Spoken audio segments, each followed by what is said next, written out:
Oke, sekarang saya lanjutkan ya videonya berkaitan dengan kalau kemarin kita sudah pernah bahas bahwa yang namanya analisis sensitivitas itu terdiri dari atau bisa dilakukan terhadap 5 hal. Pertama adalah perubahan RHS, perubahan koefisien fungsi tujuan, perubahan koefisien fungsi batasan, penambahan fungsi tujuan baru, penambahan variabel baru gitu kan. Nah, sekarang kita ke tahap yang pertama dulu atau yang pertama kali akan dibahas adalah perubahan pada RHS atau kita sebut sebagai BI ya. BI-nya kita rubah gitu. Oke. Kemarin DBI kan kita identikan dengan RHS. Nah, ingat yang namanya sensitivitas analisis gitu ya. Sensitivitas analisis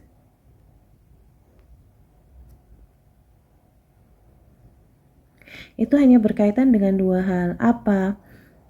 Visibilitas atau kita bicara tentang solusi yang layak atau daerah yang layak gitu. Kemudian ada optimalitas ya. Nah, optimalitas bicara tentang solusi optimalnya. Ya. Nah, ketika kita membahas tentang perubahan RHS gitu ya atau BI, maka yang diinginkan adalah optimalitasnya tetap tapi visibilitasnya yang terganggu. Ingat ya, setiap kali bicara perubahan terhadap sensitivitas analisis pasti menyangkut dua hal ini. Apa yang diinginkan ketika perubahan RHS, yang diinginkan adalah optimalitasnya tetap. Jadi hasilnya tetap optimal sesuai dengan yang diperoleh di saat awal ketika sebelum ada sensitivitas. Kemudian visibilitasnya pasti terganggu. Visibilitas ingat terkait dengan daerah keputusan. Kalau saya punya persamaan gini lah ya, misal kayak kemarin saya contohkan itu begini. Nah, ini daerah asilan ini kan kita sebut sebagai visible solution kan? Ya enggak? Nah, kenapa kok visibilitasnya terganggu?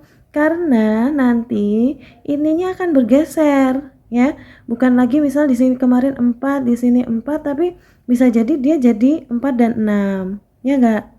Ini jadi 6. Nah, siapa yang berubah? Yang berubah adalah RHS-nya. Ketika persamaannya itu bergeser, ya, yang tadinya di X1-nya itu di titik 4, 4,0, sorry. Ini 4,0 menjadi 6,0. Yang berubah siapa? Yang berubah pasti BI-nya atau RHS-nya. Sehingga hasil keputusannya sebenarnya sama, hanya leverage dari visibilitasnya aja yang berubah. Oke, gimana caranya? Nah, yang kita tahu bahwa ketika visibilitasnya terganggu gitu ya, maka akan hanya ada dua kemungkinan. Satu, dia itu tetap visible ya, atau dia sama sekali berubah jadi invisible atau tidak visible ya, invisible. Jadi nggak punya daerah layak. Nah, kondisi ini punya syarat. Syaratnya apa? Ini. Kalau visible berarti RHS-nya yang baru nanti harus lebih besar sama dengan 0. Tapi kalau invisible berarti BI-nya itu kurang dari sama dengan 0 ya. Oke, sekarang kita pakai contoh soal. Oke, saya pakai contoh soal. Ini kemarin kita sebut sebagai apa? B inverse, ya enggak? Kemudian yang ini adalah RHS baru. RHS lama. Ini kita sebut sebagai RHS lama. Yang ini kita sebut sebagai RHS baru. Ingat di video sebelumnya kemarin ya. Kemarin saya jelaskan ini. Kalau kita mau mencari RHS baru ya, berarti kita bisa melakukan apa? Oh, mengalihkan B inverse kita dengan RHS lama. Nah, di contoh adanya perubahan RHS ya, kita perlu merilis RHS-nya berubah gimana. Contoh ya, yang kemarin itu kan kita sudah punya RHS nih ya. Ini B1, ini B2, ini B3. Misal yang akan kita rubah adalah B1, maka kita tuliskan B1 plus delta. atau plus C, boleh terserah. Nah, B1 di sini berapa? 1200 gitu kan? Ini berarti 1200 plus delta gitu. Nah, berarti tinggal mengalihkan aja. B inverse-nya berapa? 5, 3, minus 2, minus 3, minus 1, 1, 1, 0, 0. Kita kalikan dengan RHS-nya kan 1200 plus delta atau C boleh. Ini tetap 3000, yang ini 3600. Nah, hasilnya gimana? Perkalian matriks. Berarti 5 dikali 1200 plus delta gitu kan, ditambah minus 3 dikali 3000 kan, ditambah 1 kali 3600. Nah, hasilnya berapa? Hasilnya yang dituliskan itu 600 plus 5 delta. Begitu seterusnya untuk yang ini, ketemunya jadi 600 plus 3 delta. Yang ini adalah 600 min 2 delta. Ya, ini B inverse-nya, yang ini B inverse, yang ini RHS lama, yang ini RHS baru. Oke, sampai sini ya. Kita lihat yang ini. Saya perbesar yang di atas. Nah, kalau sudah gimana? Kalau sudah berarti pakai syaratnya yang kita inginkan. Apa? Ini sebagai syarat kan? Ya, oke, berarti saya punya di situ, saya tulis di samping aja ya. 600 plus 5 delta lebih besar sama dengan 0. 600 plus 3 delta lebih besar sama dengan 0.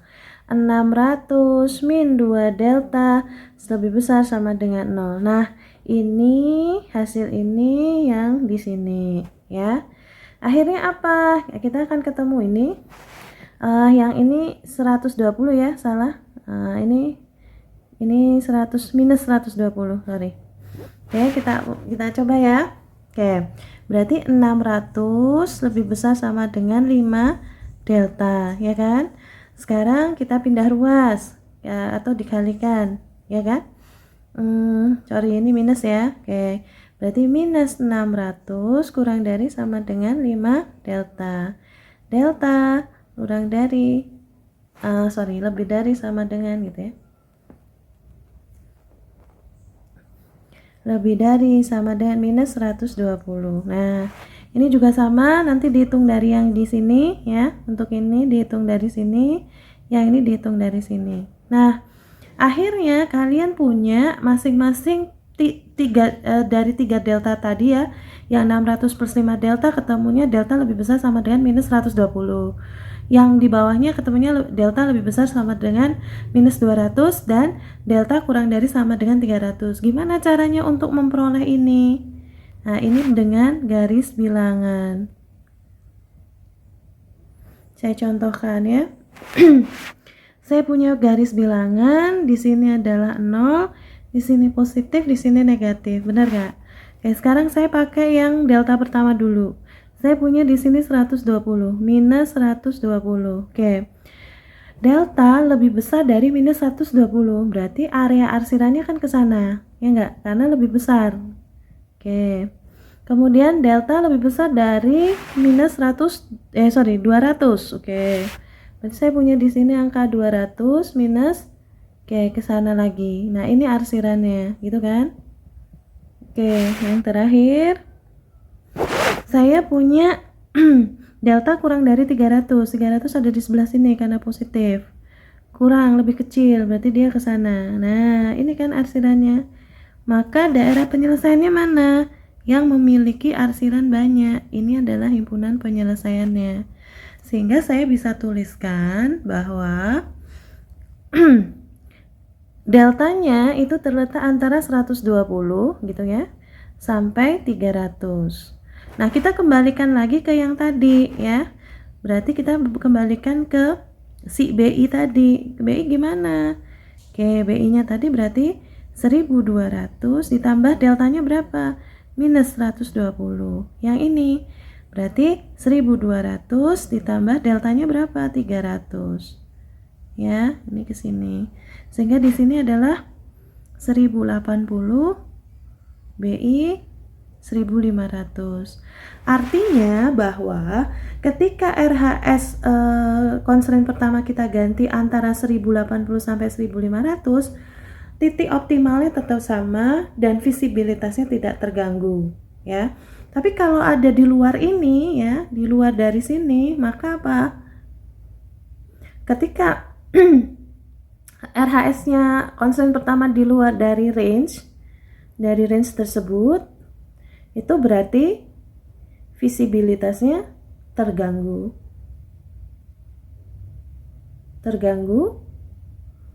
invisible solution. Ya, gitu ya. Oke, itu saja penjelasan dari perubahan RHS. Semoga bisa dipahami.